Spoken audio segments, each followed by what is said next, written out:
And now, weighing in out of the blue corner, Josh the Punk Thompson. 100% agree. And on the other mic, he weighs in from the red corner, Big John McCarthy.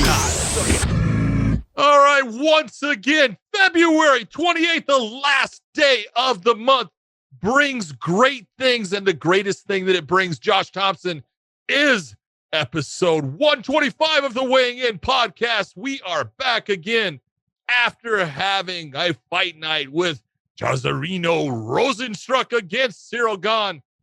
It wasn't quite what people thought, but there was enough decisions made that I don't want to make any more decisions for the night. I think there was only one finish, and that was done with about 25 seconds left in the fight. So all of them went far. It was a good thing they only had 10 fights. They would have lost their window for ESPN. But we did get to see a couple of really good fights. And thank God for Pedro Munhoz and Jimmy Rivera. God damn, I'd watch them fight anytime. That was one hell of a fight that they put on. They made it worth watching the entire card. Well, I like the Bueno Silva and De La Rosa fight. That was a good fight as well. I mean, don't get me wrong. Fight. Yeah, it was a tough fight, but it was a good fight. It was scrappy back and forth. The 1 point deduction kind of made it like a little dramatic, a little bit, added a little drama to it. The fact that it was a draw, I'd watch the fight again as well. And but I mean, I had Bueno Silva winning the fight if there was no point deduction. But it was a good fight though overall. It was a little bit back and forth. You realize all De La Rosa has to do is get the fight to the ground, you know. Yep. And she had in the second round, she had some dominant performance on top. She was able to control position, finish the round hard, but she just wasn't able to get the takedown the rest of the fight. So, but overall, like we had said, we have no idea why Pedro Munhoz and Jimmy Rivera were not the co-main event of this card. I understand the heavyweights always getting the plug because they're heavyweights and anything can happen, as we saw. Yeah. You know, as we've seen before with heavyweights, but that fight should have been the co-main event. I don't know what they were doing and what happened. Don't get me wrong. I'm not trying to take anything away from Krylov and Ankalaev or whatever, how you say his name. But it didn't live up to it as well. It just wasn't there. Two of them respected each other too much. One couldn't implement his game plan. It was almost like a repeat of the Bueno Silva and De La Rosa fight, but with men. You know, without the fence grab. But overall, there was a fence grab. Oh, there was? I didn't catch it. Yeah, there was. Ankalaev, he grabbed the fence trying to keep him going down. And then the Pedro Munhoz Rivera fight was definitely the fight of the night. And I think had the most drama to it as well, with the leg kick, calf kicks, whether Rivera could stay on his feet. But you know who looked good was Alex Caceres. He looked phenomenal. Alex Caceres looked great. I thought that was going to be we talked about Kevin Krum. I said, look, he's a junkyard dog. He will just keep fighting. And he proved that. He proved exactly how much heart he has. But, man, Alex Caceres has looked really good. You know, he had that loss against Chrome Gracie where he got choked out. And but pretty much anyone would if they got taken down. For the most part, if you go to the ground with him, you're going to have some serious. There's only a couple of guys, in the the only guy that I know that can stay with him on the ground is in a welterweight division while he's in the featherweight division. Yeah. So he's right now, his ground game is incredible. So anyone goes to the ground with Crone, they're in trouble. But Alex Caceres has had some really good fights. And, man, I'll tell you what, tonight he was piecing up Kevin Krum with just clean shots. He wasn't trying to load up. He wasn't trying to hit him real hard.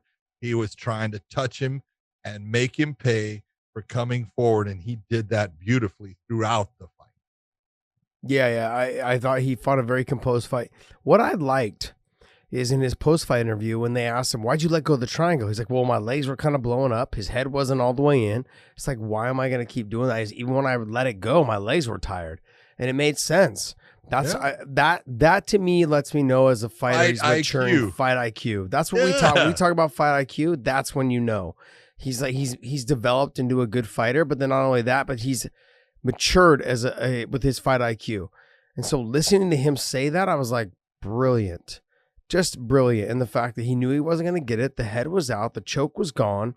Why try and salvage it and move on to something else? And he did. How many times have we said, let go of that? You don't have it. Yeah. you've got to let go of it. And the guy's holding on or the girl's holding on and you're going, and now you're losing position based upon holding on to something that is not going to work. Yeah.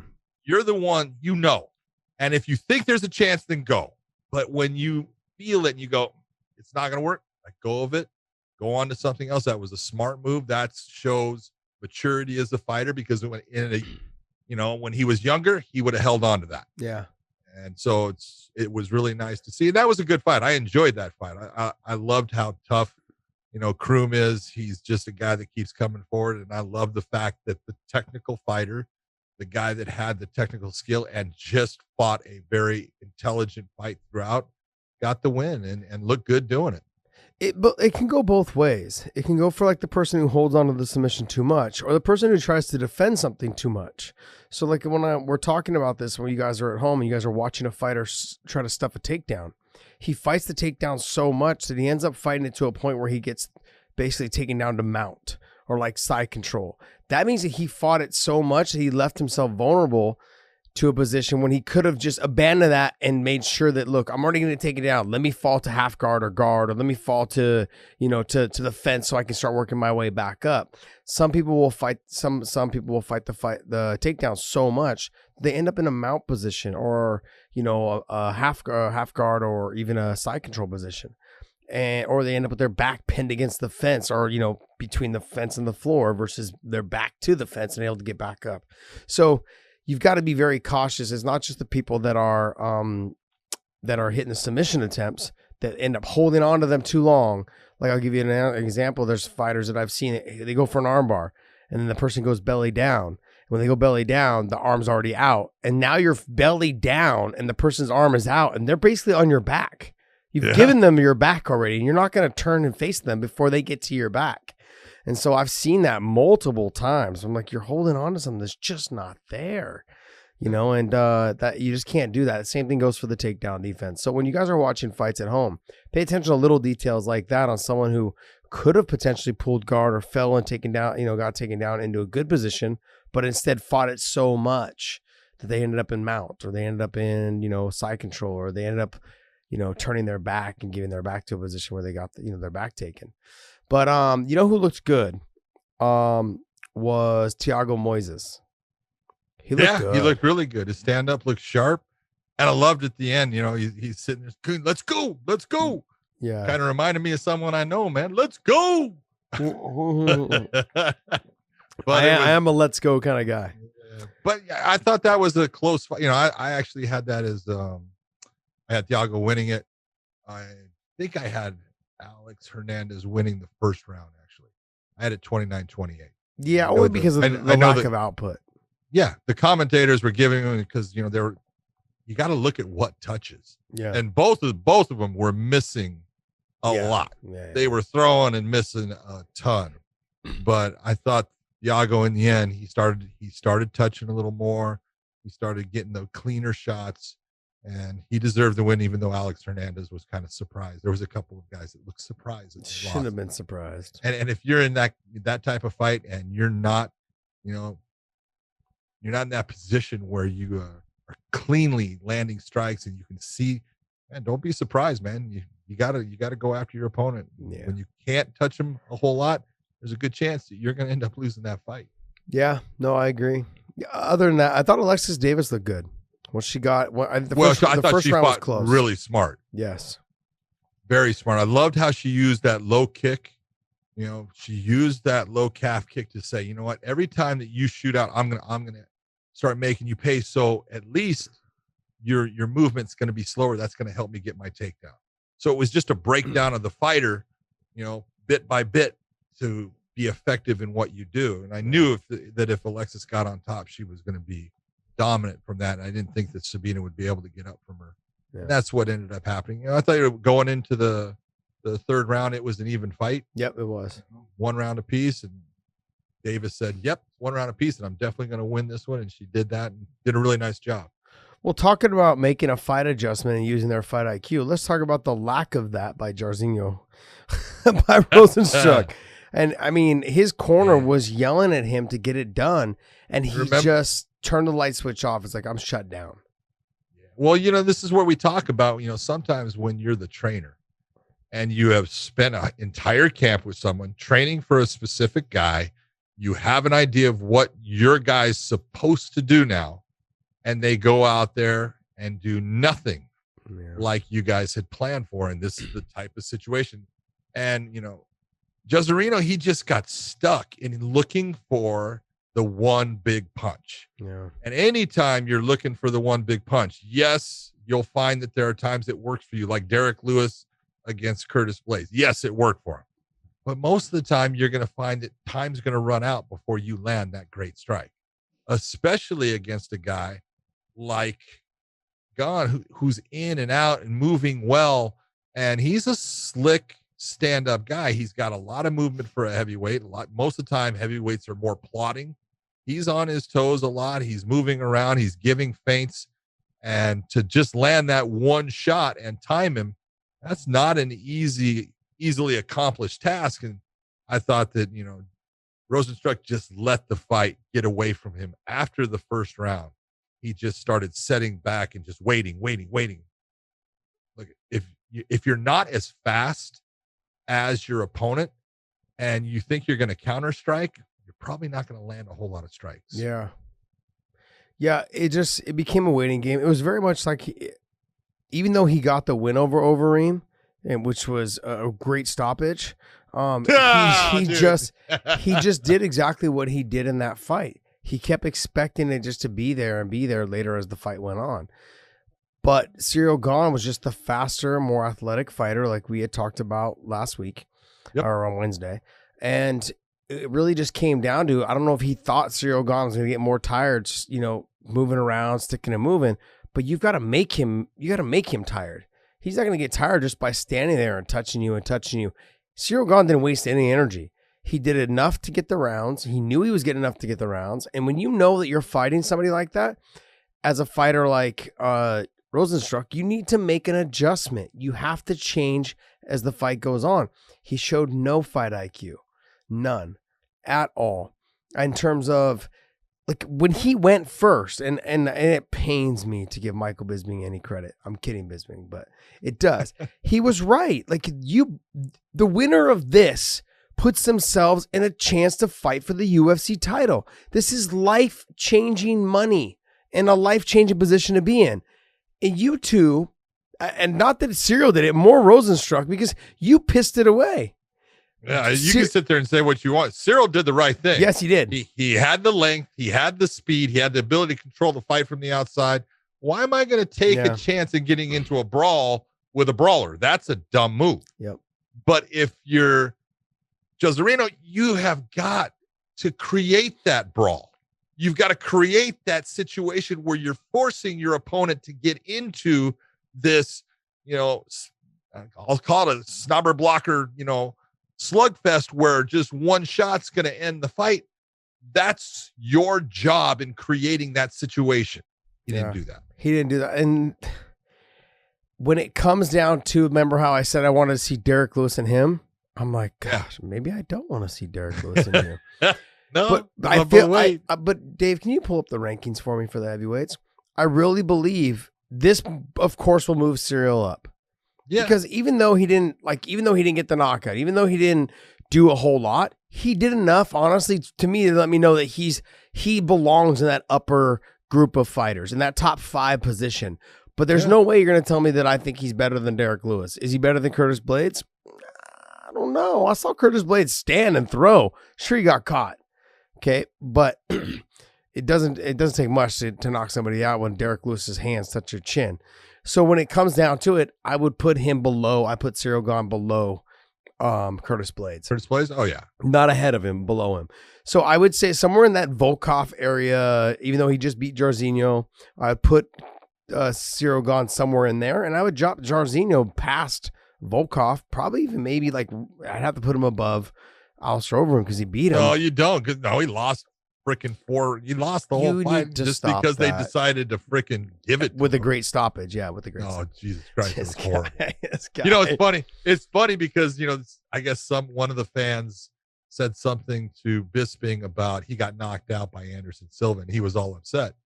And it's you go back and watch that. Yeah. He was hurt by Anderson Silva in the same way that Rozenstruik did to Alistair Overeem, but he got up. Same thing. No. Different referee, different result, same thing.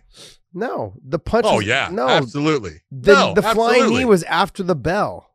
No, it wasn't. It was too. What, are you crazy? It was after you the just bell. absolutely said something that can be proved to be completely wrong. You're wrong again. No, I was right. Anderson Silva jumped up and ran over and jumped on the cage last week while the round was ending. I was right Go ahead. twice. No, you're wrong again. Hey, Dave, excuse me. wrong. Dave, let me ask you a question. You did a vote on it. Who was wrong? Josh won that. Sorry, John won that. No, he did not. Thank you very much. Okay, I want you to watch right now. Same thing happens. Go ahead. Pull up Michael What round was and it? Anderson What Silva. round was it? 3? Yeah, which round is it? Third round, I believe. Second. It was the end of the second or the third round. End of the third round. Okay. Right here. Do you want the sound at the very end? Yeah, sure. Let's get the sound. But you can just take a look at the clock. It'll happen somewhere with it's right at the bell. It's right at the bell. No, it's not. You are wrong again. Turn it up. I want to hear. You have been hit in the head. I have many been. times. I have been. I never said I was hit. Yeah, but I got hit in the head a lot, and I am not wrecking fights. What are you doing? Heard there's a. Oh man, he just turned it off. Look at this. Be careful how much. No, it's already past 10 seconds. It's already past 10 seconds. You're waiting for the bell. You're waiting for the bell though.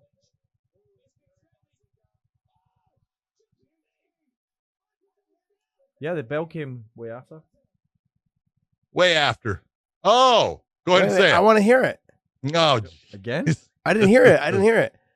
Seriously? You want to hear that again? Just pull it back up real quick. All right.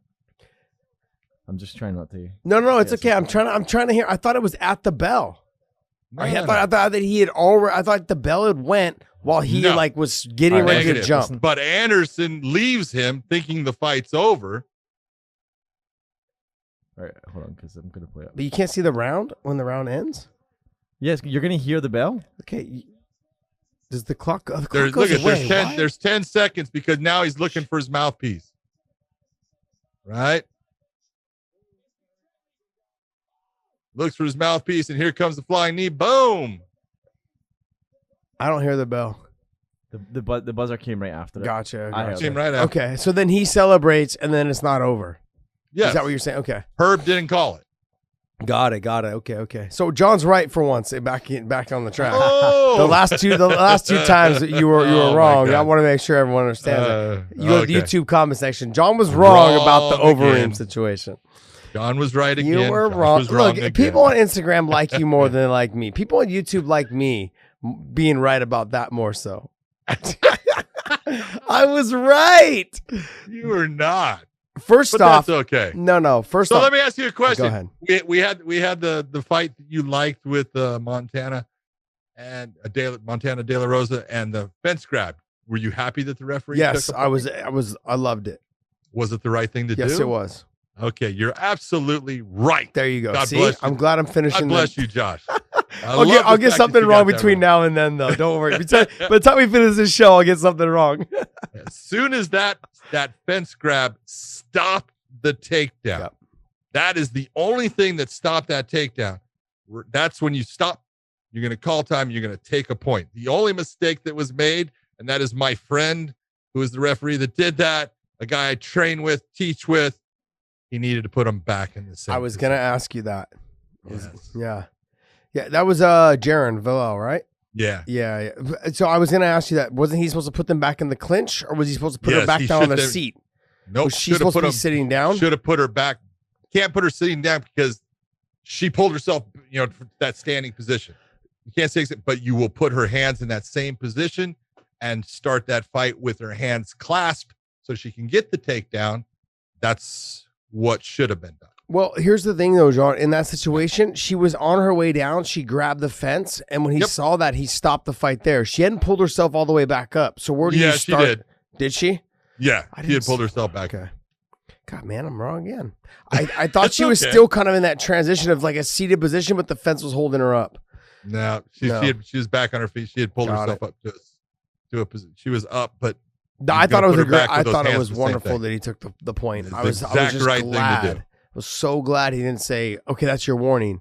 I'm like, she had worked so hard for that takedown, and you know, he was having a hard time to get it the whole time, anyways. And that ended up being the whole reason that it ended up being a majority draw. Yeah, agreed. Because with what occurred, you know, in the rest of the fight, you got to look. Silva landed a lot of shots, and that eye looked nasty. Yeah, but that was something that changed the fight. It changed where that fight was going to be. Yeah, there are many times people will get mad because someone will grab the fence, and as they grab the fence, the person still gets them down to the ground. And why did they take a point? They got them where it was supposed to be. Yes, it was illegal, but they ended up in that position. And if it was a position that wasn't changed, now we'll say that grab, they both go down now, but it changes position. You're going to stop them, pull them out of it, and probably take the point. Yeah, I still feel like I get it. I just feel like you're still using a lot of energy to get that takedown, even though you still get it. And then they don't take a point for them grabbing the fence. It's like, we've got to do things. I feel the same way. Yeah. I feel the same way about steroids. I feel the same way about fence grabbing, and like you get it. And I know they're so far different, but they're so far different. How did you match up? No. What I'm saying is, we're going to talk about things that are evil. Yeah, fence grabbing and steroids.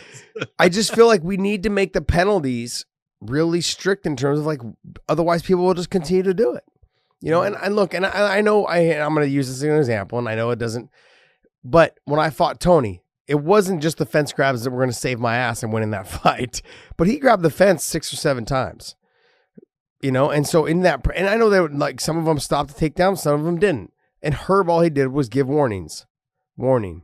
And that's one of the reasons. And that's not what, there's plenty of reasons why I get mad at Herb. But Herb's done quite a few of my fights. And I'm like, Herb, what fucking fight are you watching, man?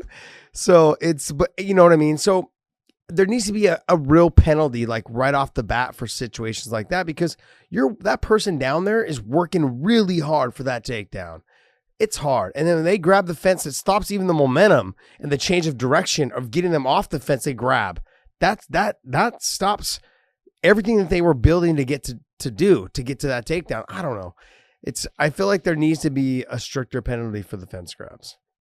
Well, the problem is this: when you got to figure everything is not done just in the UFC. Everything is not done just Bellator or PFL. You're branched out far and wide in the fact that you got a lot of grassroots fights going on. You've got shows that, you know, have 25 people at them. You have all these different places that have MMA. You know, the UFC, Bellator, that's the very end game. Mm-hmm. And what happens is what translates down is not always really good.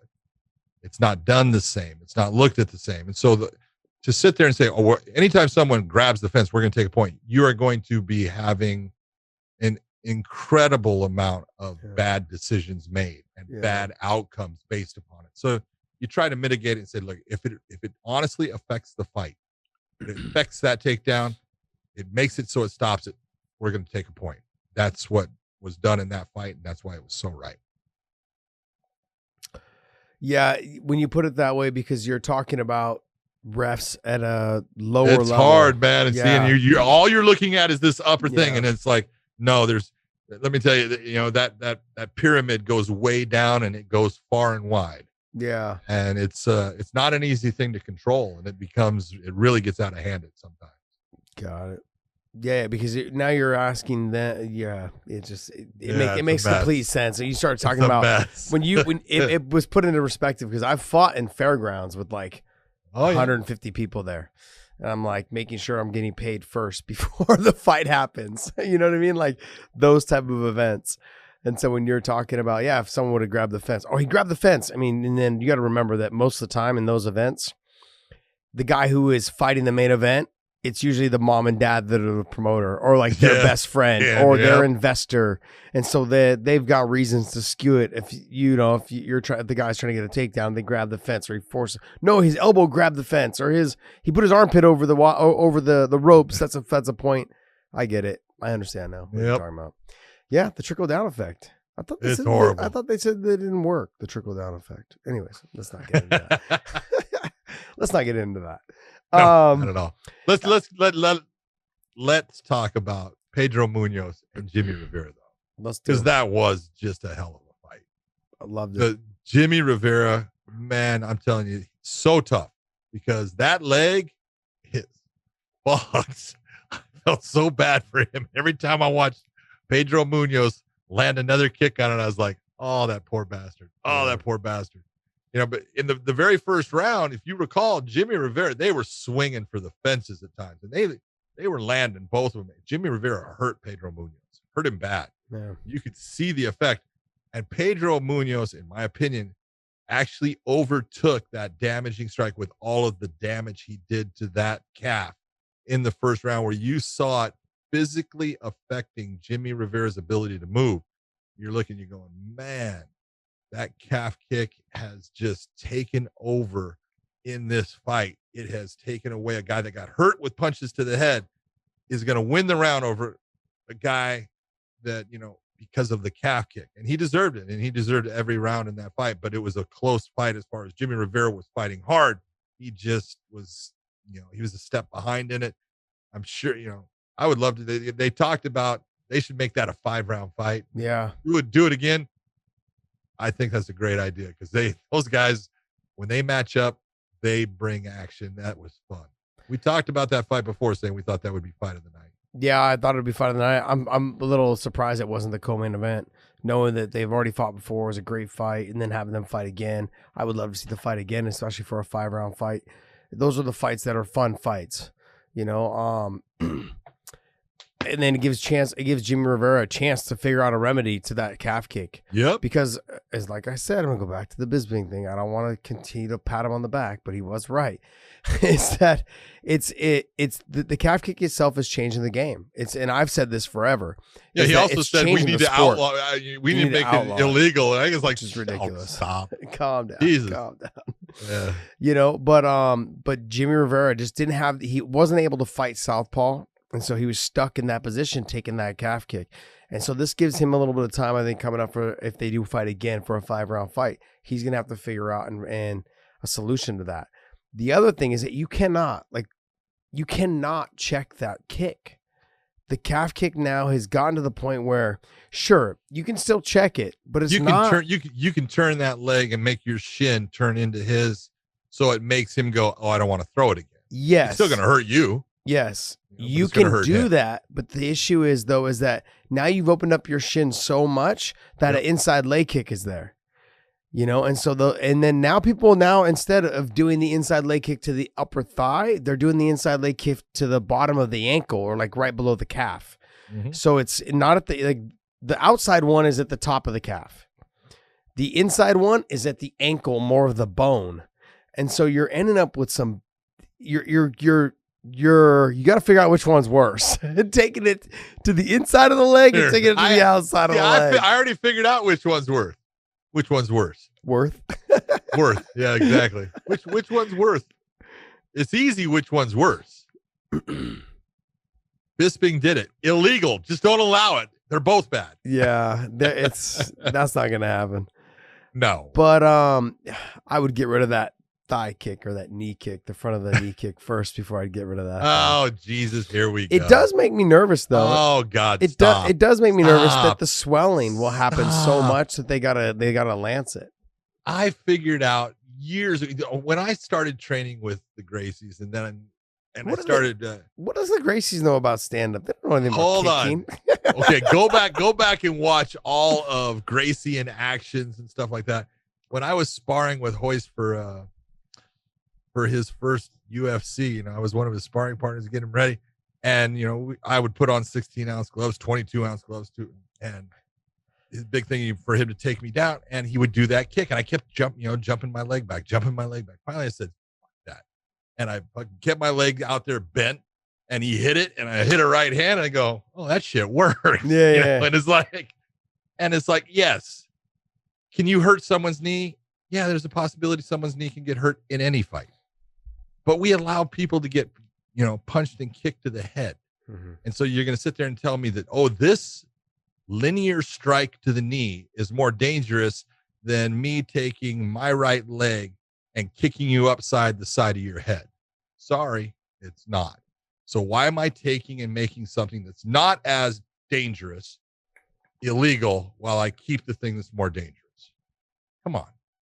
Common sense. John, you're making too much sense. Stop that, please. I will. Stop. I will stop. You stop that right now. Overall, the card to me tonight, let's give it a rating. You say 1 to 5. I gave it like a 2. Yeah, I mean, I love the Pedro Munhoz fight. That's why I gave it a Jimmy, 2.5. I will say I'll give it a 3. Okay. I'll give it a 3. Yeah, overall, it just wasn't a good night of fights. I mean, like, don't get me wrong, they fought their asses off. Yeah, they fought did. their asses off.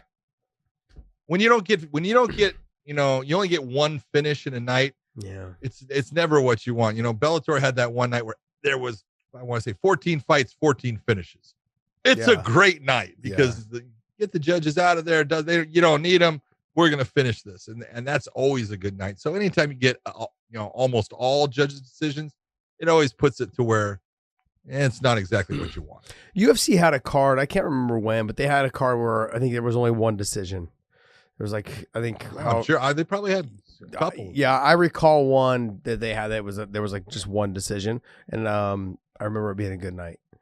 So I can't remember what card it was and when it was. I think I'm not sure, but it could be the card that Yoel Romero fought Lyoto Machida. And I think you had Tim Boach was on that card too, but I think that one had either just one decision. Was that the same night Lyoto fought, or not Lyoto, but Tim Boach fought Luke Rockhold? No, I don't think it was Luke in that one. Got it. Okay, well, let's jump into Angela Hill. Angela Hill's fight was obviously canceled against Yoder, and then Yoder and her have been apparently rescheduled for what, March 13th? They've rescheduled. Yeah, March 13th. Is that the day? Yeah. So for March 13th, which it just so happens to be the 1-year anniversary of COVID, of the cancellation of that, of all fights really being canceled, kind of, because we got canceled March 13th. March 14th was Brasilia, right? So they're rescheduled for March 13th. And in the process, Angela Hill is having a cocktail, and she starts camp again on Monday. So best of luck to her and Yoder. And Yoder, if you guys didn't hear, Yoder, someone in her camp tested positive for COVID, and so they had to cancel the fight. But they've rescheduled since she obviously didn't test positive, but they want to give it a couple weeks and make sure that she is okay. So that fight's been rescheduled, and that's great, though. I'm excited to see. I'm glad that Angela Hill is getting a lot of props and publicity, and she's getting catapulted up there into that top position.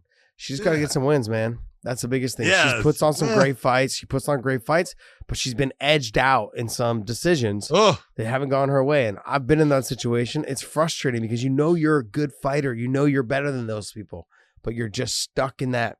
The competition She's now split is so decision queen losing. Yeah. I feel so bad for her all the time. It could be on the other end. Remember when Benson was the split decision king winner? Oh, yeah. Of everything. Yep. So, yeah. You have those fights and those type of fighters, and it sucks for her, but she's right there. I think she's, within a fight or two of trying to get back into that title talk conversation. What else you got for us, Dave? It's time for weighing in on the odds.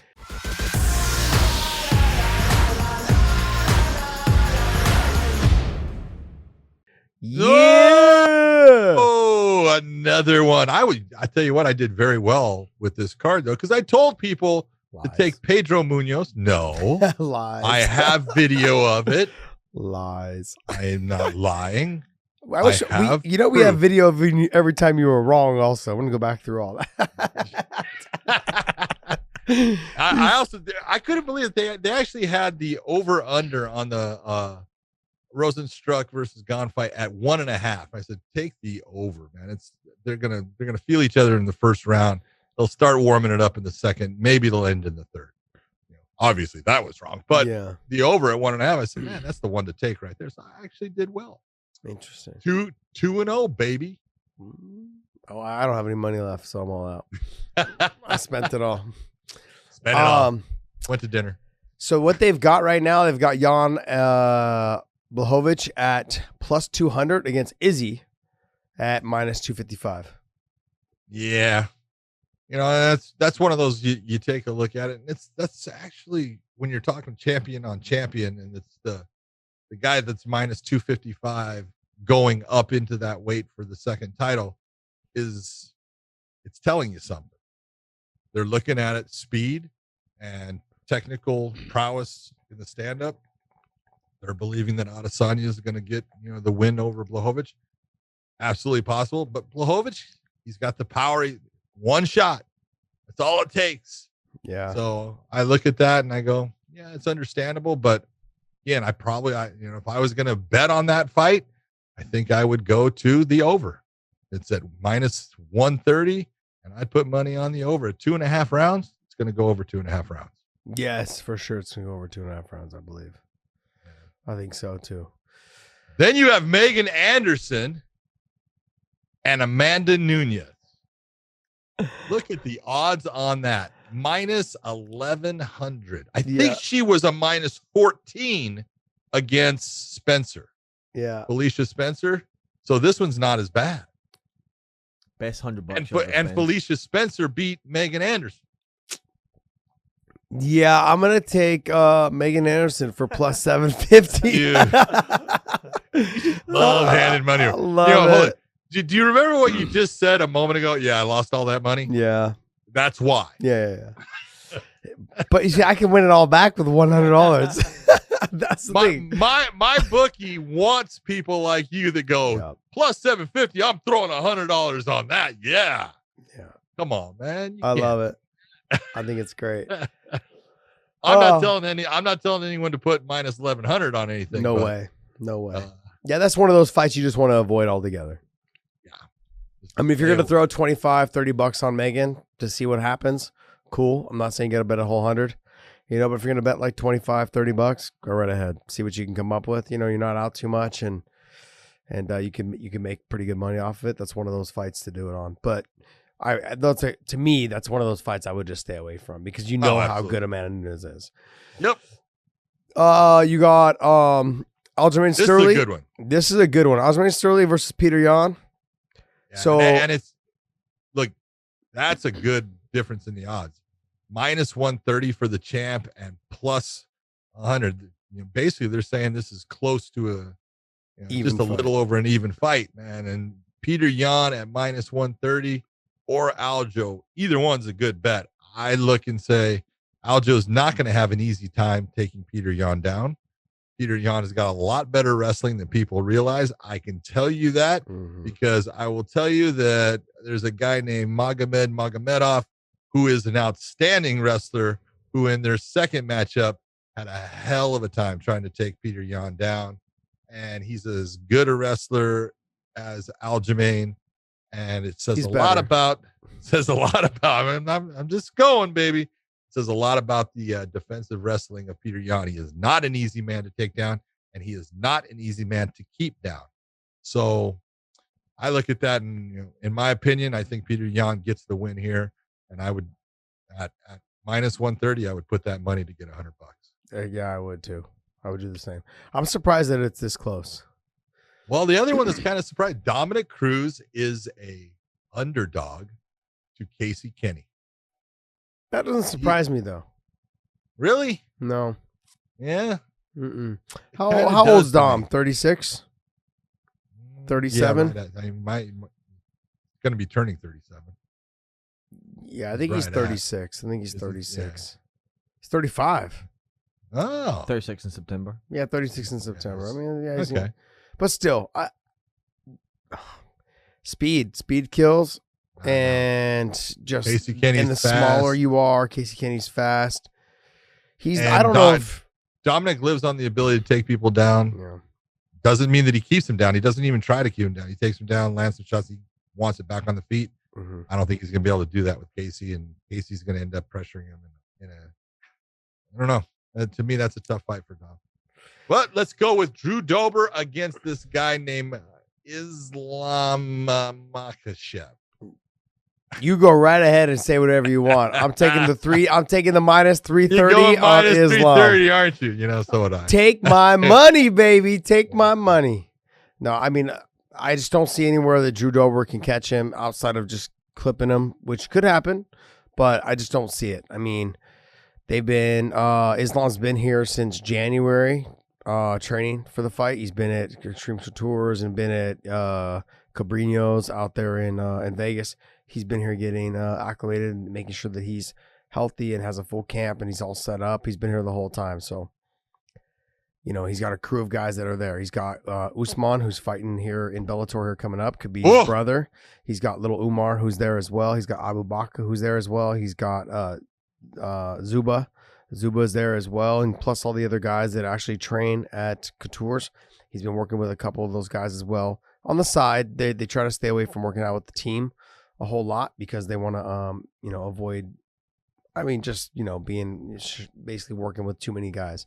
But yeah, they keep it their niche, their tight little niche in there. And Javier's been out there, I think, since the end of January, out there holding for them too and training with them. So we just got back in the States, don't they? It could be today or yesterday. I think it was early this morning he got back. Yeah. First time he's been back in a long time. But, a lot of reminiscing for him. But I give Islam the minus 330. But to be honest, John, is I don't know if I would take this fight. I don't know if I would bet on this fight at all. I don't bet on my friends, so I wouldn't bet, period. Well, it's real simple. Does Drew Dober have a chance to win this fight? Of course he does. Yeah. Drew's got really good power in his hands. He's got good kicks. He's a tough sumbitch. He's a good fighter. I just think technically he's going to have a hard time with the wrestling ability of Islam. Being able to get up if he ends up being taken down is going to not be an easy prospect for him. He's going to have to give things up to get himself back up. And in those transitions, he can take a lot of damage or he can be submitted. And so it's a tough fight for Drew Dober to win, but I love the fact that he took it and that he's stepping up to say, you know what, I think I can beat you, but I would take Islam with them. I would give the minus 330 if I was going to bet it, but I'm not going to bet it. Islam, Drew Dober is, I think, faster than Islam, speed-wise. I think in the exchanges, speed-wise, he's probably a little bit faster than Islam. But Islam is the better technical striker, but that doesn't mean anything when someone is faster. Like, you've got to make sure that you keep your hands up on tight. It's going to be, it's close. But he's not real. There's not a noticeable. I mean, it's not like one of those where you're going, oh, he's way faster than him. No. But what I'm saying though is may be fast. In that first 2 minutes is when it's going to be dangerous. Yep. And Islam's one loss came in the first minute and a half or 2 minutes of the fight or something like that, maybe even less. So when you're talking about, like, when I'm saying he's faster, it's going to be that filling out process. If he comes out really hard, Islam's going to have a hard time making that adjustment probably right off the bat. If you go on beyond that, I think the fight just becomes domination. I think Islam's just going to dominate him from the top to bottom as the fight slows down 2.5 minutes in. I mean, everywhere, from the feet to the southpaw position to I just wish I could explain to people how strong he is and how good he is on the ground. His jiu-jitsu is phenomenal. Yeah, his wrestling's pretty damn good. Obviously everyone knows his wrestling's really good. When I compare the two of them between Khabib and him, his wrestling and his takedowns are more foot sweeps, trips, ankle picks, different ways he sets up. I don't know if you guys have seen the video of him on YouTube, taking down that wrestler, the high school wrestler from Gilroy High School, who was California state champ, Chase Aldana. Yeah, he took him down, but he took him down with that little a wrist whip. Yeah, it was like, they call it like the Dagestani handcuff or something like that. I don't know what, or not handcuff. They call it the Dagestani something like. They should call it the Dagestani whip. Yeah, I don't know what it is, but anyways, he pulls down on the wrist. And spun him around. So he fakes the inside like he's gonna shoot for a takedown, and he has wrist control. When the guy steps back, he basically pulls the wrist down to the ground, and then he swings you out from underneath you. And he swung him right to his back, and I was like, oh god. DC's on there going, man, did you guys get that on film? He's like, yeah, I need that. I want to post that on social media. I want to make this. It was hilarious. I thought it was great. But his wrestling is really good, but his style of wrestling is a different style of wrestling. Khabib's style is different than his, but both of their wrestling is different than American style wrestling. I know that's going to stir the pot a little bit, but it is. It's just different. International wrestling is different. You go to Russia, it's different. You go to different places. There's just different styles.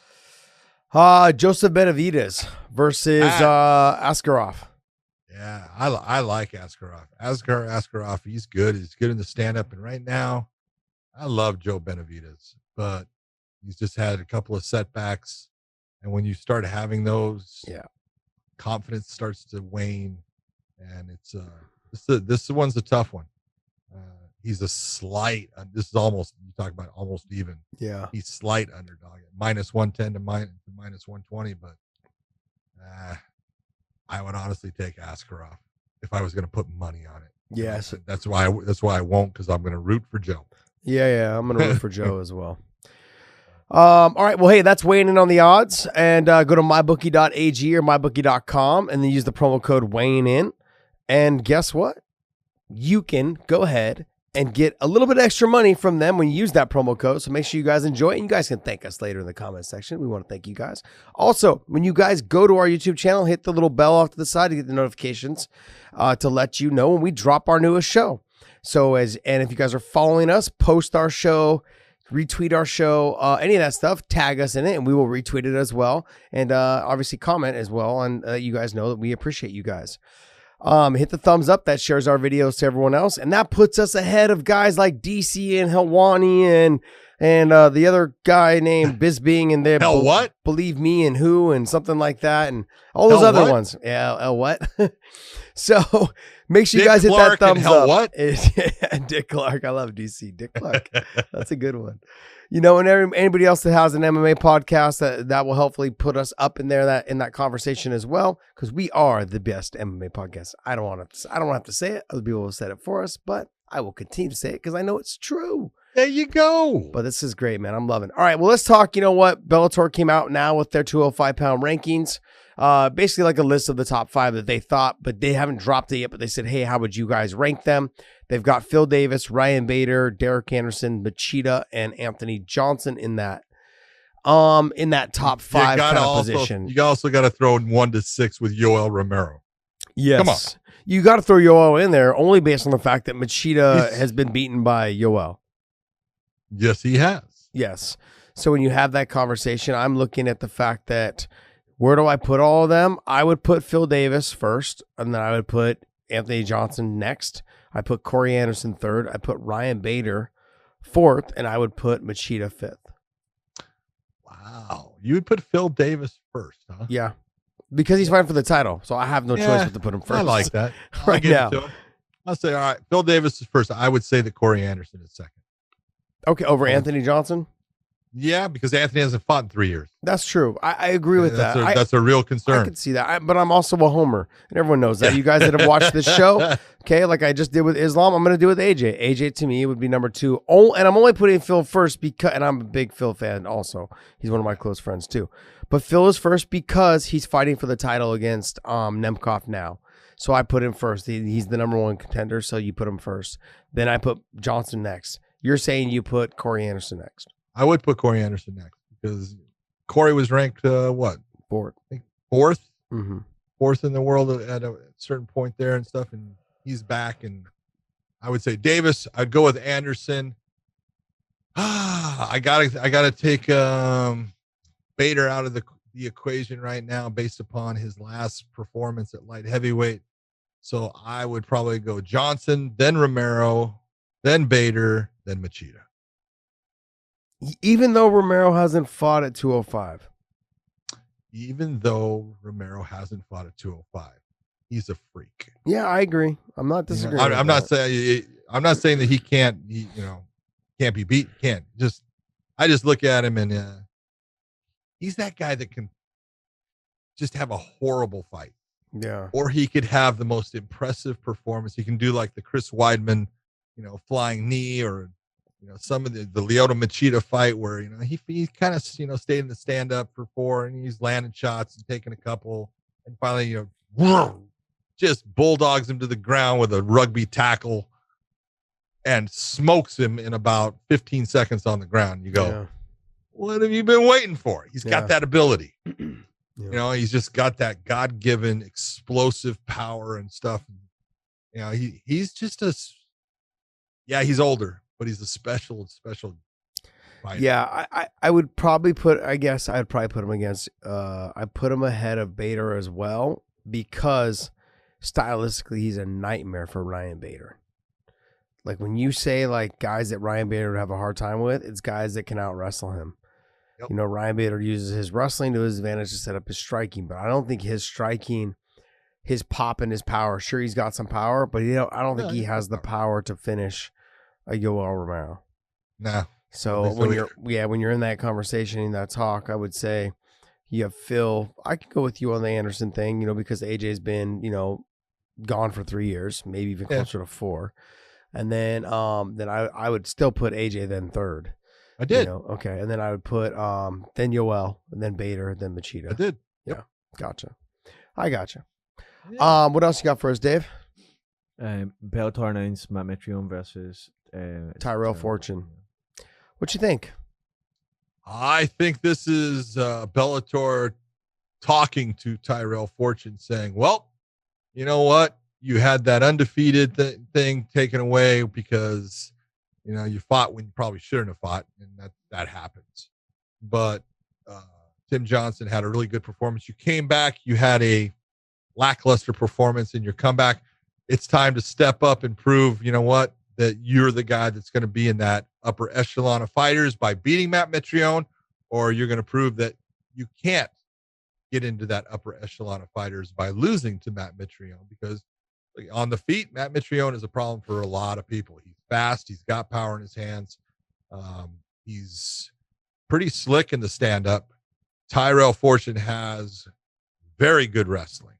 He was an outstanding amateur wrestler. This is a guy that was, you know, on the Olympic squad. He is good. But is he going to use that wrestling, or is he going to try to get into a stand-up battle with Matt Mitrione? Let's see how smart you are, Tyrell.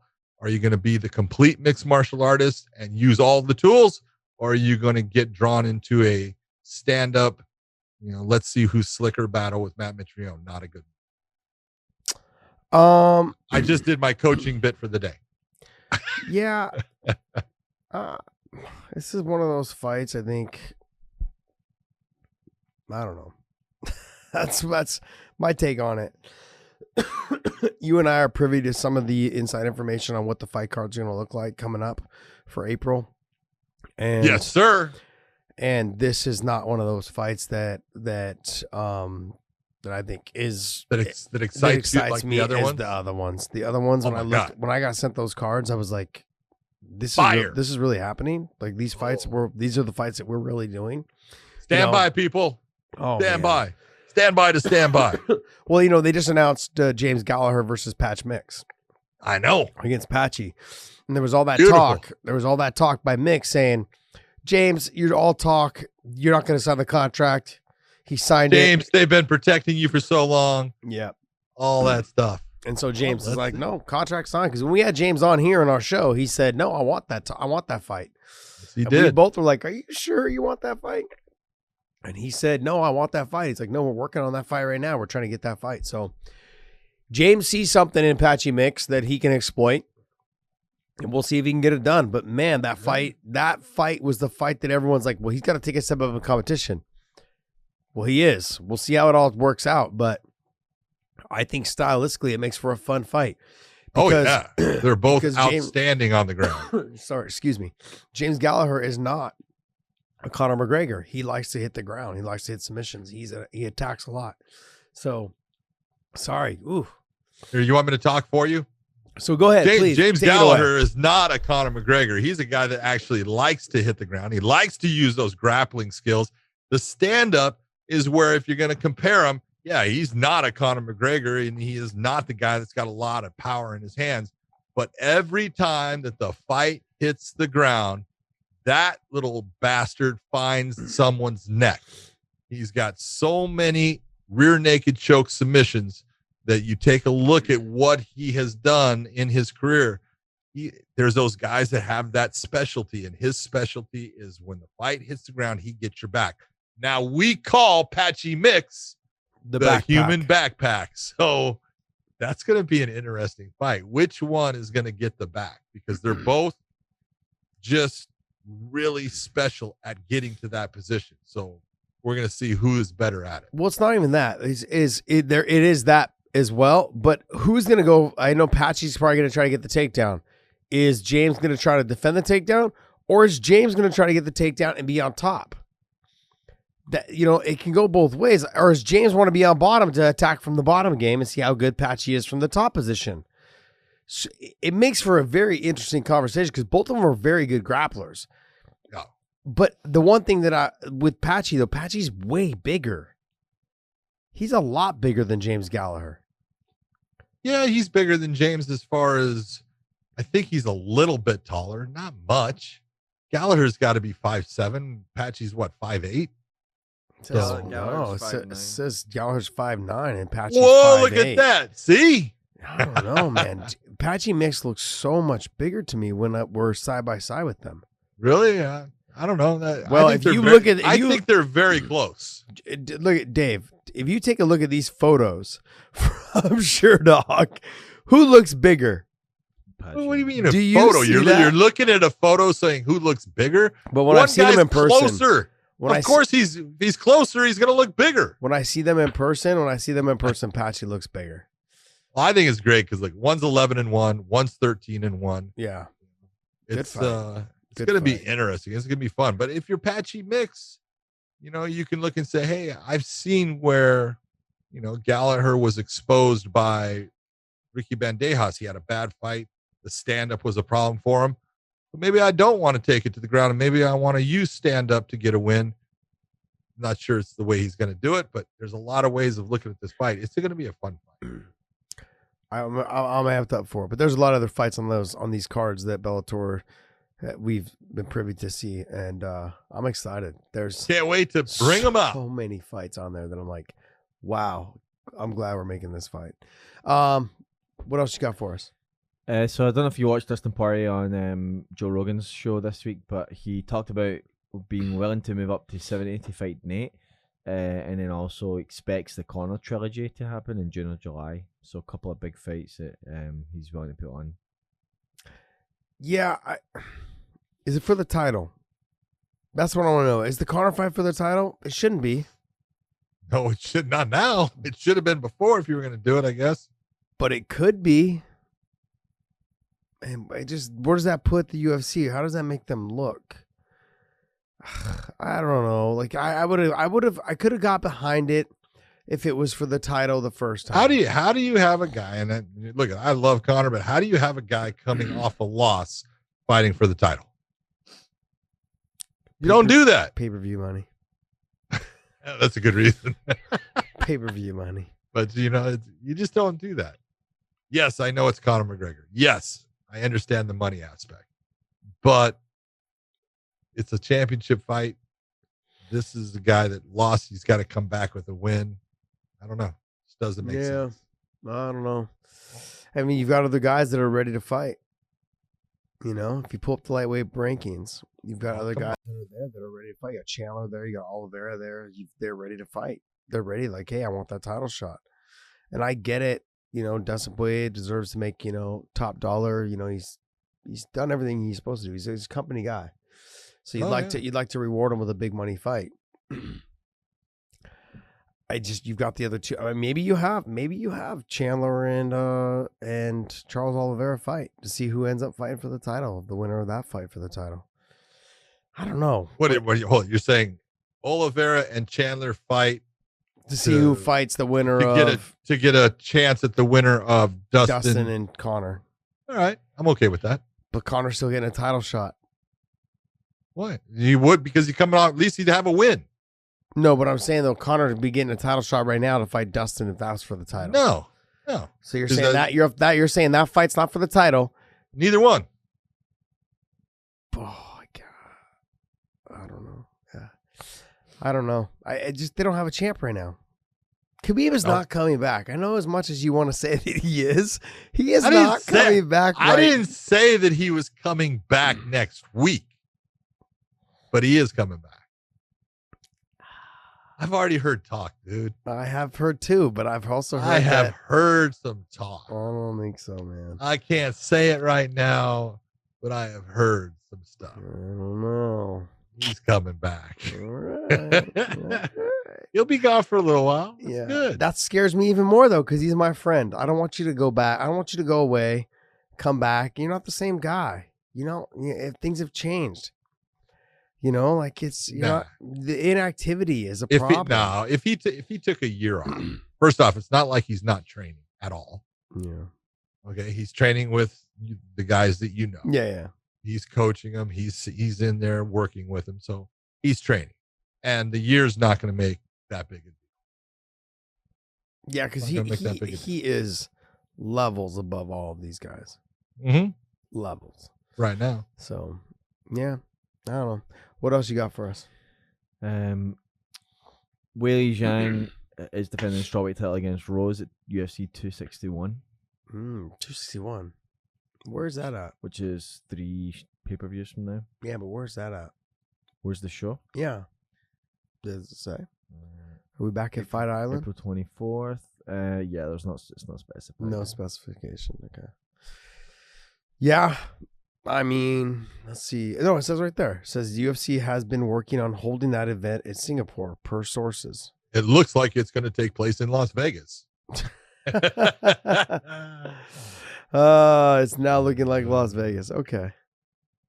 That's what happens when you read the rest of it. There you go. Yeah, you got to read those last lines too. Yeah, because Singapore's still locked down pretty roughly, I guess. Pretty harshly. I don't know. How do you think Rose does in that fight? I think she beats her. Ooh. Yeah, I think Rose beats her. If you look at the Joanna fight with Weilei Zhang, Joanna had a lot of success in the first 2-3 rounds. Yeah. And so will Rose. And so will Rose. But pressure makes Rose do certain things and she gets tired from it. Okay, so she gets tired from it. Rose is also a lot better on the ground than Joanna. Oh, yeah. Yeah, so on the ground, Rose is slick. Yeah, if Weilei tries to take her down or any of that stuff, she's going to be better on the ground. Whaley's going to take the fight everywhere, but she's going to mainly try to stand, I think, with her. She's going to try to bully her around, but she's got to be careful.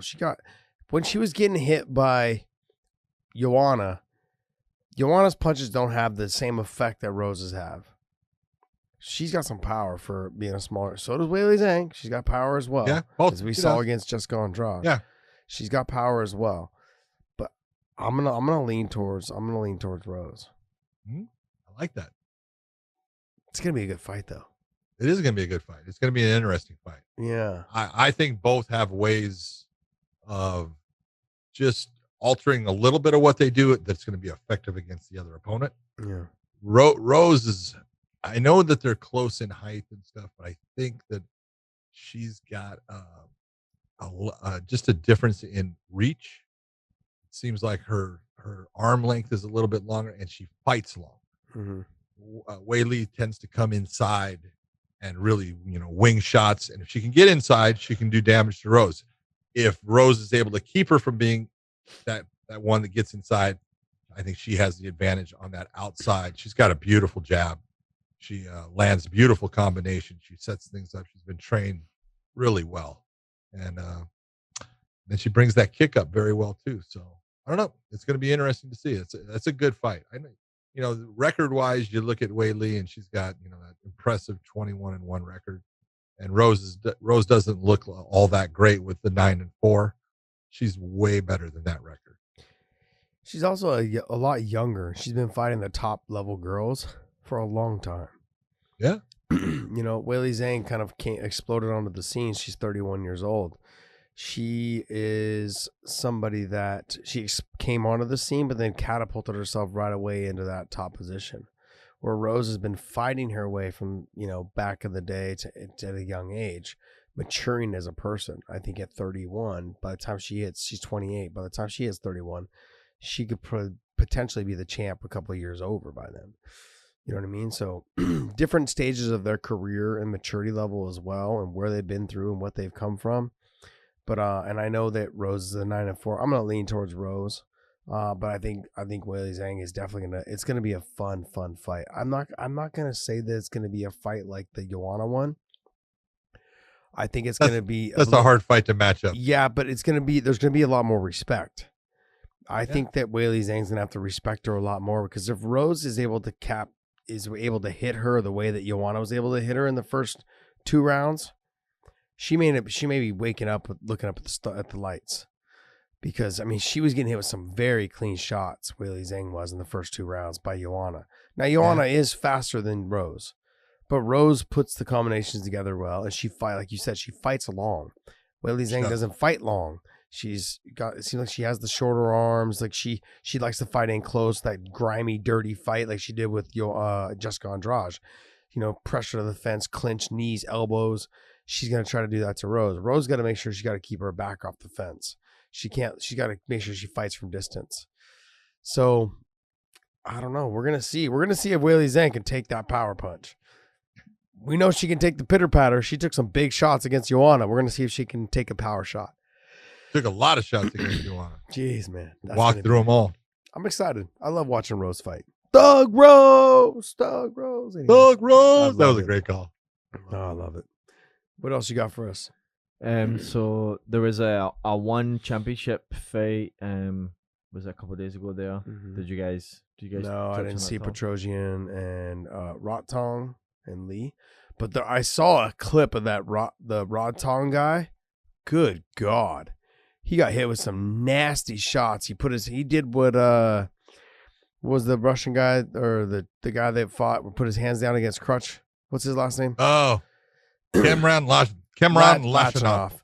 I love it. This guy did the same thing, but he did it and he took it right on the chin. Bop, bop. Watch. Boom, boom, boom. And then he walks through. I'm like, what in the heck? He reminds me of like a small version of Bokau.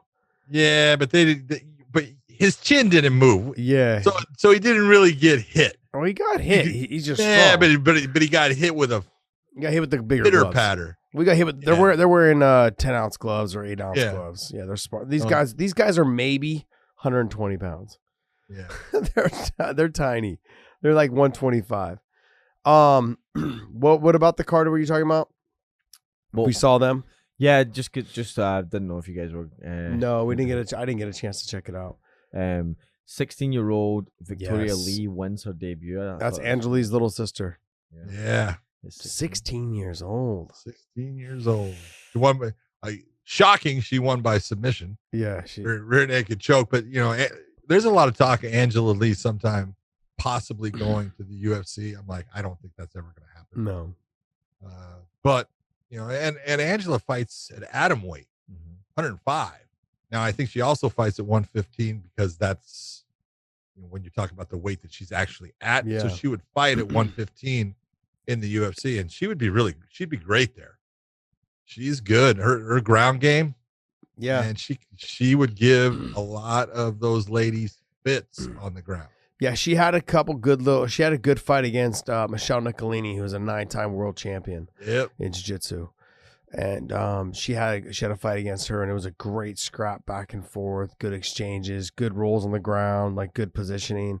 Michelle was able to edge her out, but it was a good fight. It was a really good fight, like good jiu-jitsu back and forth. So, but yeah, I don't doubt it. I would love to see her come to Bellator because to watch her fight someone like Ali Malay or Liz Carmouche to see that type of fight. I'm always gonna pitch for Bellator, just to be honest. I mean, like, let's be real. So, but yeah, Angela, I believe she just had her baby, or she is pregnant right now, so she's having a baby, so she'll be out for a little bit. But her little sister holding down the fort while she's gone. Good stuff for them. What whole else? family fight. I don't know if you guys know much about this, but it was just one of these stories that came out where you just you guys talk about this quite a lot about fighter depression, and Jonathan Goulet, he'd come out and just kind of opened up on his battle with it, his battle with depression. Don't know if you guys had reviewed that story at all. No, I haven't reviewed it, but we can talk about the fact that it's going to run rampant through fighters that fought too long or fighters that took a lot of punishment in their career. And he was one of those fighters that took a lot of punishment in his career. It's sad. I mean, but it really just comes down to just knowing when it's time to call it quits. And I know you love fighting. I know fighters love fighting. We're cut from a different cloth and we love it. But you also have to remember when it's time, it's time to let it go. And we can go over this over and over and over again, but we see other fighters that are out there right now. You still see them on Twitter. You still see them on other social media platforms, and and they're still looking for fights, and they're still trying to get, but they're in their mid 40s, almost pushing 50. And it's like you're still looking for fights because they have nothing else. They don't know what else to do. And so it's sad. It's sad because it's been time. And that leads to more depression because you don't know what to do. And how do you walk into a job that you haven't had to answer to anyone for over 20 years or 15 years, and you say, hey, those people are going to have a hard time hiring you because you have no experience whatsoever. Most of the fighters that get done, they probably can't even remember how to count back change. So it's sad to say, but I'm just being honest. Like when I first got back out, when I first thought about like leaving fighting, there was a lot of things that went through my mind. Like, okay, if I had to look for a job, I'm sure I had a gym, but gym is, John knows, and they don't fucking make money. So when you're when you're talking about like, if I have to go out there and get a job, what kind of job are you going to get? I mean, I even thought about, because I was still 30, I think I was 39 when I retired. I think you can join the military up to like, I want to say 42, something like that. I think it's somewhere around there. Anyways, I had thought about maybe even join the military, just like, so you're going to get sent off to war, all these things, but you have a steady income, like where money's coming from, and that's kind of what athletes, when they get done, not all, but fighters, on what they're going to do. Like, do you know how to count back change? Can you take orders from someone who's not your coach? Like, can you have people talk down to you knowing that they've seen you fight on TV? Like, your life was something where millions try to get your autograph, all those. It's an ego thing. Your life was something where kids wanted your autograph, adults wanted your autographs. You were on you helped sell pay-per-views, and now I'm not saying you're flipping burgers at McDonald's, but you're bagging someone's groceries, or you're in the police academy, and the police officer, the training officers are down talking you or trying to start a fight with you to see what your temperament's like, and to see if you're even cut out for the job. Are you like that? Can you swallow your pride after being one of the best in the world?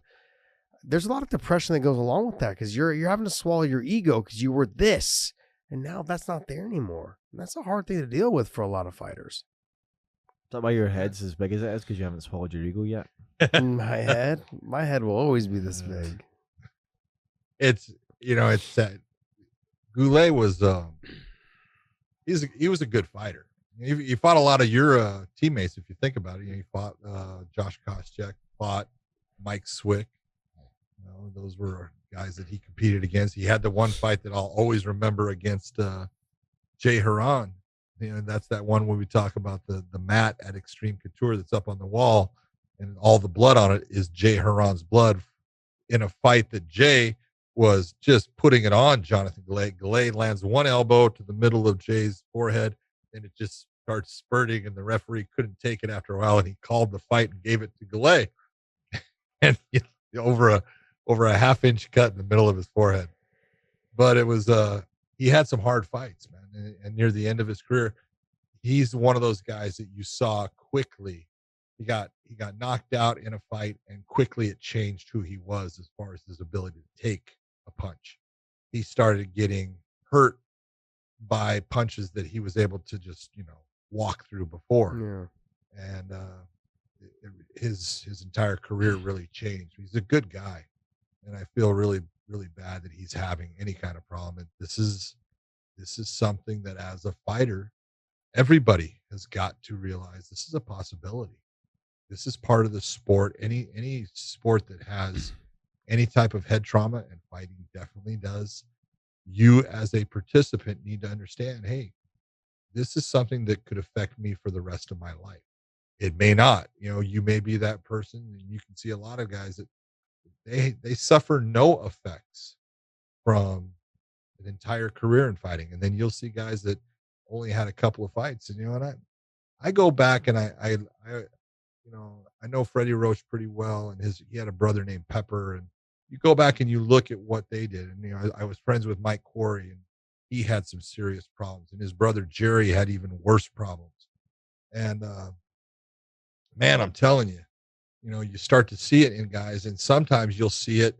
It's what they did early on. It's what they did in the gym. It's all the hard sparring that they had. It's, guys like, the Corys and their dad, he only knew one way, and that was you sparred hard in the gym. That's what you did. I have a friend named Randy Shields, who was a great boxer. His dad, Sonny Shields, was a maniac as far as having him fight big people and do things in the gym. And it will affect you later on. Randy got through it pretty well, but a lot of them, they'll tell you, when they take a look one way, they see three objects. They see the same thing 3 times. And this is something that it's real. You saw the report that Steven Morocco did, from MMA Fighting. He did it on Spencer Fisher, and I talked to Steven afterwards, and I told him, hey man, you did a great job on that. And he was talking to me. He says, hey John, you know more of these guys out there. And I said, yeah, I do. And he goes, well, do you think you could get him to talk to me? And I said, I'll talk to some of them. He goes, how many do you think, And I'm being honest. I probably know about 20 that are suffering effects from having a career. And it's sad and it's scary. And it's one of the things I always looked, and I always had this inner battle when I was refereeing. It's like, am I doing the right thing? I know that this sport is going to affect some people in a bad way. And then I looked and I said, yeah, but I can be the guy that gets them out of that fight, and they don't take those extra shots kind of sometimes. Maybe, that's why I'm here. And it's something, I know it sounds weird, but you battle with it.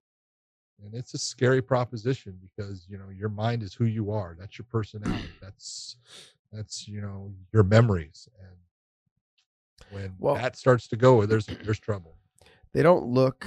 Fighters don't look past what's going to happen after. Like No. When I was on Rogan's, I said, you have a whole other life after fighting. Yeah. Like you got to think you're only going to fight till you're 35, 34, maybe even, let's just say 40. Let's just say 40. You have another 20 years at least, hopefully, knock on wood. You have another 20 years of your life you've got to get through. And if you live to be 80, you have another 40 years. You're only halfway there. Right. You have a long ways to go. To be around other people, to shake their hands, to give back change, to be at a party and have a conversation. Can you still do that? Are you remembering stuff? Like, you need to be honest with yourself before you start realizing that you can't find your keys, or you don't know where you put your shoes and you just took them off. You need to be honest with yourself before then, and fighters they're not doing that. And I know it's hard to say, like, God, I've put so much into it and I can't walk away now. But once you walk away, like, you may not even see the effects right now. The effects may not even hit you for 2 or 3 years, 4 years after. And then all of a sudden you're like, I don't remember anything, or you just can't function. Like, your daily functions are not there anymore, and you wake up and you're like, okay, what was I supposed to do today? Okay. And then you're like, someone tells you what you're supposed to do. And then you walk out of the house and you're like, okay, what am I doing? You walk out of the grocery store. Where did I park my car? Well, why am I here? Yeah, exactly. What was I supposed to get? I just drove all the way to Home Depot. What am I picking up? Fuck, what am I getting? Like, it's, and everyone's going to, you can't just attest it to age. You've got. I can. You can't. Yeah, you're 80, 79. I think you're pushing 80 now. Oh, but, damn. You know what I mean? But in that's the hardest part. That's the hardest part for me, is that when I look at some of them that are still fighting, I see like let's be honest. Like when Chris Lieben, I'm thankful that he retired. You know, I mean, it was time. It was time 5 years ago, maybe even more. I can't recall the last time he fought in the UFC, but I'm saying it was around that time. It was time. And I don't know what battles he was going through, but I know he had some problems outside of, outside of fighting. But it's like, it was time. It was time to quit. Like, BJ Penn's one of my closest friends, but it was time a long time ago. When he left the first time, it was time. Like, just, but I feel like there's guys that are out that are battling with that same type of thing. And it all comes down to, I think it does come down to ego. It comes down to the fact that they don't know what to do outside of that. They were here. That's the whole thing. And it's a matter of, you have got to, they're like, I don't have anything else. This is who I am. And it's not. It's what you do. And that's what you have to figure out. This is what I do. And I got good at it. And you came up with, I know it came from Gary Vee, but it's that whole thing. You've got to give up your old life to start a new one. Yeah. And if you were successful in fighting, you can be successful in something else. You just got to figure out what that thing is that you're going to have that same type of passion about. But once you have that, direction, now start going and start putting in the same amount of time, the same amount of energy, the same amount of hard work that you did to create that career as a fighter into whatever you've decided is your new thing that you're going to do, because you've got to give up that old. It's gone. Give it up. Don't try to live with it. Let it go. It's a memory. You can keep the memory, but start the new and start just making sure that everything that you do works towards creating what you are going to be for the next half of your life. And it's a hard thing to get guys to understand and to get them to do, but it's real. And if you don't give up your old life, you're never going to start your new one.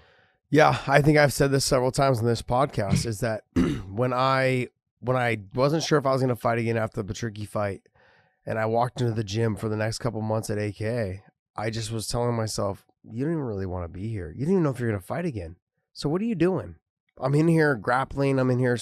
I was kind of like helping other guys spar. I'm like, why? I'm just taking more damage to my body for no reason, because I don't even know if I'm ever going to fight again. So I just realized, and that's when the Gary Vee thing had happened. You have to give up your old life to start your new one. You can't keep lingering around the gym, in the middle of the day for 2.5 hours, and expecting to get other things done towards other new future goals. You have to give up that life. I'm not saying that you can't forget, that you should forget about it. It was there. It's a memory. Keep it there. I've got great relationships that I built from there, but move on. And like you said, give yourself a direction on where you want to go and pick it, and then focus on it as much as you spend in the gym. If you spent 5 hours a day in the gym fighting, spend 5 hours a day doing something like that you enjoy doing, whether it was, I don't even know what it would be. I mean, but something else. I said, like, when I go to the juvenile halls here, and I speak to the kids there, and I let them know. I was like, hey, I was in the same juvenile hall that you guys are in right now. And I say, I want to let you guys know. I bring my Strikeforce world title belt, and I put it down. I'm like, look, and I show them a video, a short little highlight clip of me fighting and this and that. And I tell them, I can guarantee you guys that every single one of you guys is probably better than me at something. You're probably better than me at cooking or basketball or golf or definitely golf, drawing, whatever it is. You guys are probably better than me at something, and so everybody in the world is better than somebody else at something. Maybe it's not what they want to do for their whole life, but just because I am good at fighting doesn't mean that I'm better than you at everything else. And so whatever you are good at, take your time and your focus and put it into that. And I think a little bit of the reality, like when I've told all of them, when you guys get out, hit me up, come by my gym. You guys, I'll give you, some training. If you guys want to come train and learn that you guys really aren't as tough as you really think you are, like that, because that's a big ego check too for a lot of the younger kids that are in juvenile hall. They all think they're tough. They all think they can really fight. And because they have the fastest windmill in the parking lot. It's like, and that's really what it comes down to. But that's good. I like that one. The fastest windmill. Yeah, that's really that. Good. And so, but when they come in, they have no technique. But you let them come in, you let them train. Anyways, moving on. It's just in terms of, if you spend as much time and energy on something else, the way you did, you spent the 5 hours in the gym and running in the morning and things like that, you could be good at that. If I spent 1 year of a schedule, if I gave myself a routine of getting up, checking my emails, getting my coffee, checking my emails, then going to do whatever it is I was going to do for that day. If I did a year of that, I would almost guarantee that almost everybody, I'd say like 90% of them, would be successful at whatever it is that they were trying to focus on. Whether it was learning the stock market, whether it was learning, going to school and trying to get, your degree to become a teacher, whatever it was. an architect or a plumber or whatever, if you spend as much time in the gym as you do learning something new, you'd be successful. There's no doubt. I have no doubts in my mind. Yeah. It's probably just not as fun. That's what the problem is. To carry this to the last bit, the perfect example of this is TJ Grant. If people don't remember who TJ Grant is. I do. Okay.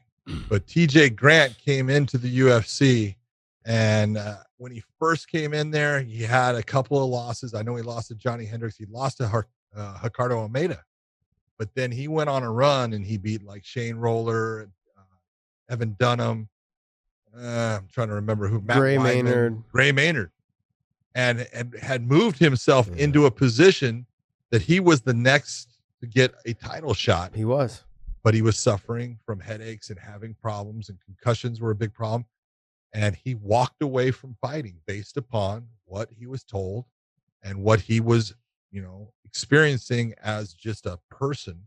He said, I can't do this anymore. And, he started getting himself prepared to do another job. Now he's got a complete career that he's doing. He's doing great.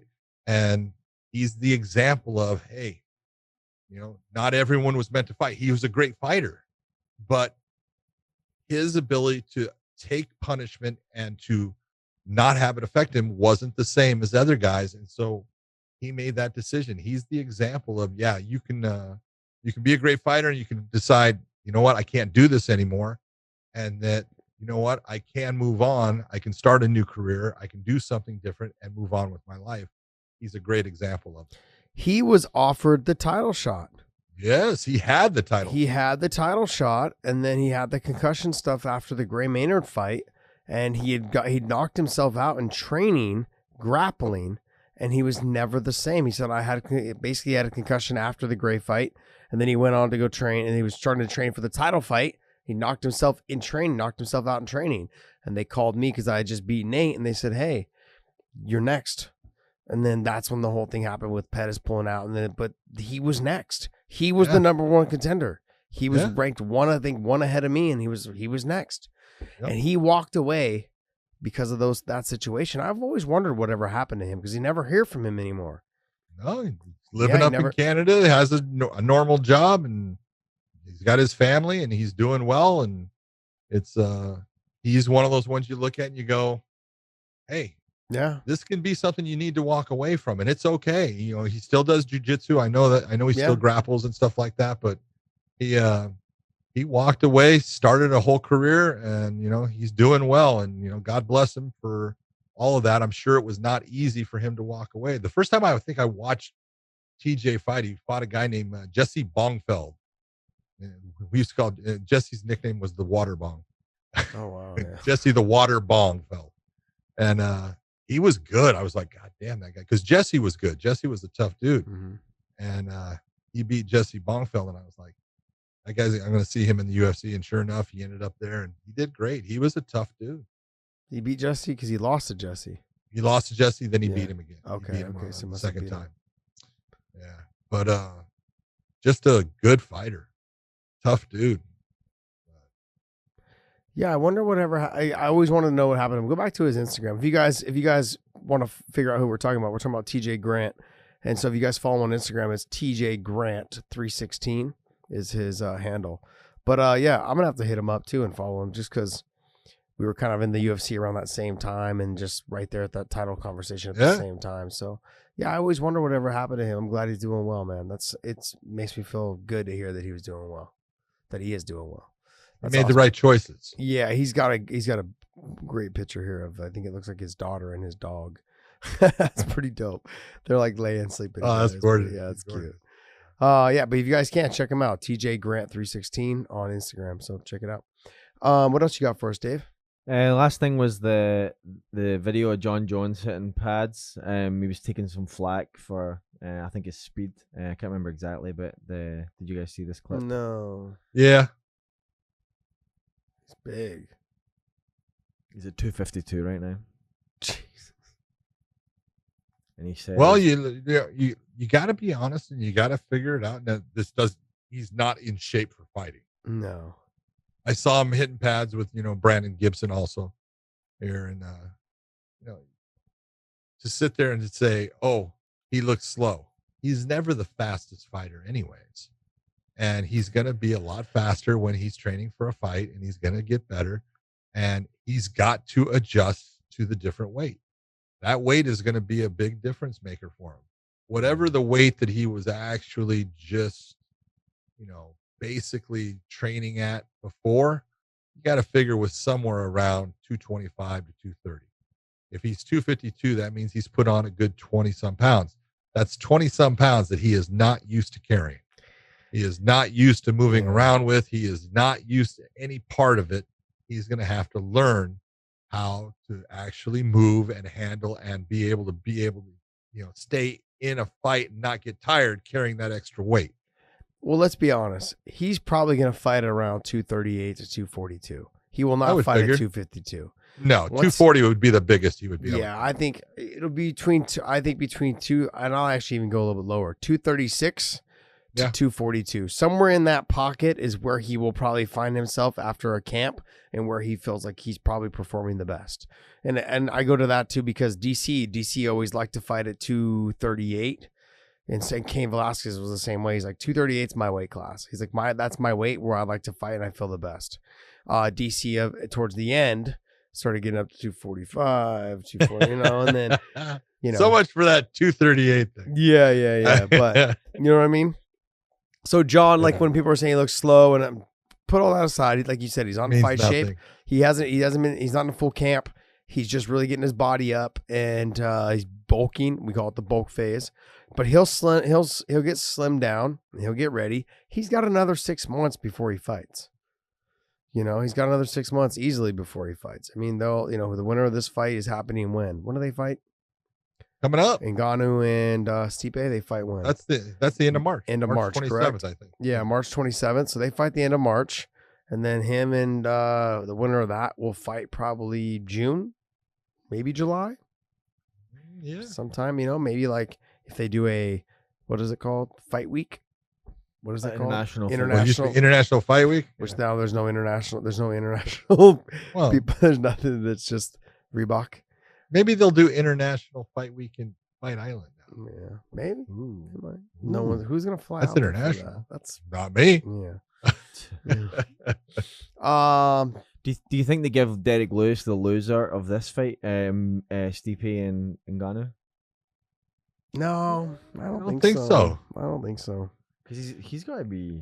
He's right there for the title shot now. I could see them giving someone like Curtis Blade the loser of that fight. Yeah. So you think Derek fights for the title? or Rozenstruik. Or Rozenstruik. Yeah. You can give Rozenstruik the loser of that fight. I think you're going to see Derek Lewis and Cyril Gane. You think so? Yep. Yeah. I don't think so. Maybe. Man, maybe. Maybe, because Derek Lewis will actually try and get after him and throw punches. Oh, yeah. It's like, I'm going to catch you. Oh, man. Good stuff. Good stuff. Is there anything else, Dave? That wraps it up for news. All right. 89,887. What is that? I know we've been stuck in that 89th area there for about 2 weeks now. It's driving me crazy. Hey, I actually went. You'd be proud of me when our show first came out. I went. I saw comments. There was like 300 of them at the time.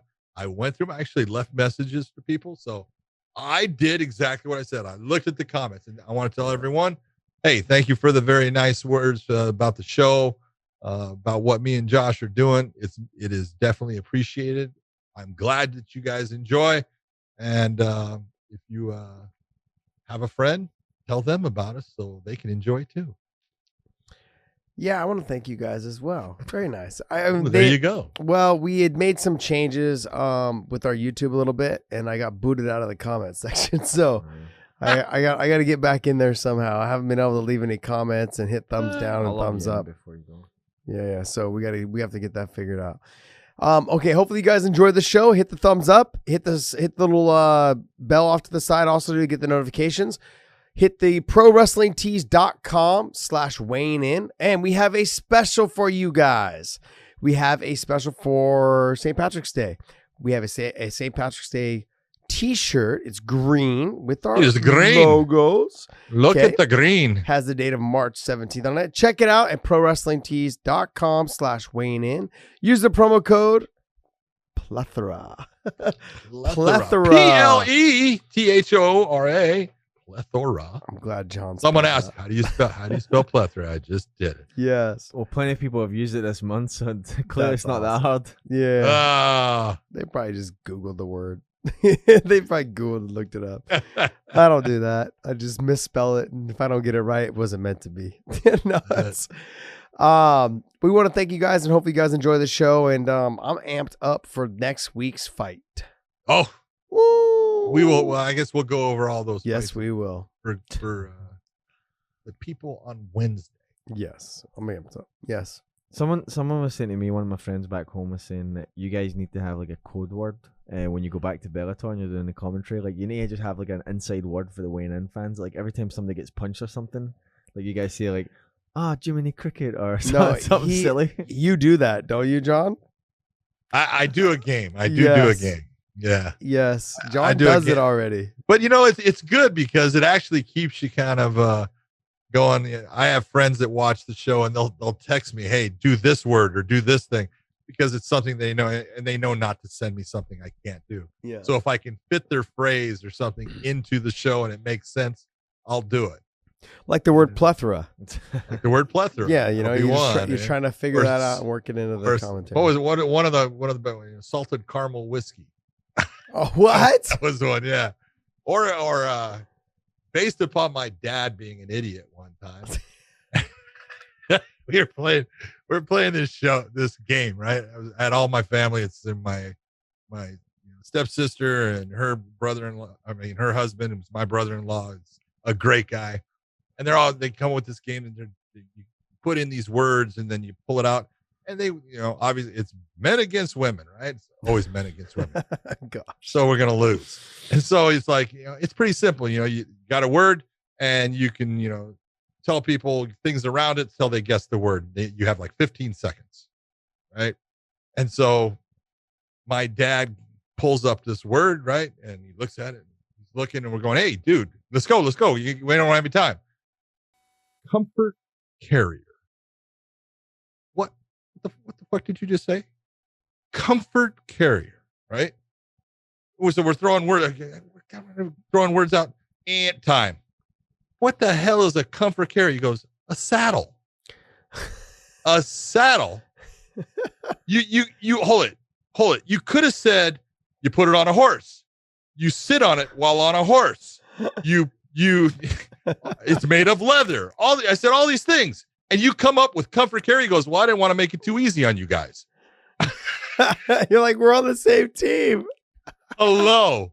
So they sent me one of the times I told that story, and they go, hey, fit in their comfort carrier. I just said, screw you. That's great, man. All right, guys. Well, hey, glad you guys joined us, and hope you guys enjoy the show. We will see you guys midweek show. Hope you guys have a good week. Absolutely. So we will see ya.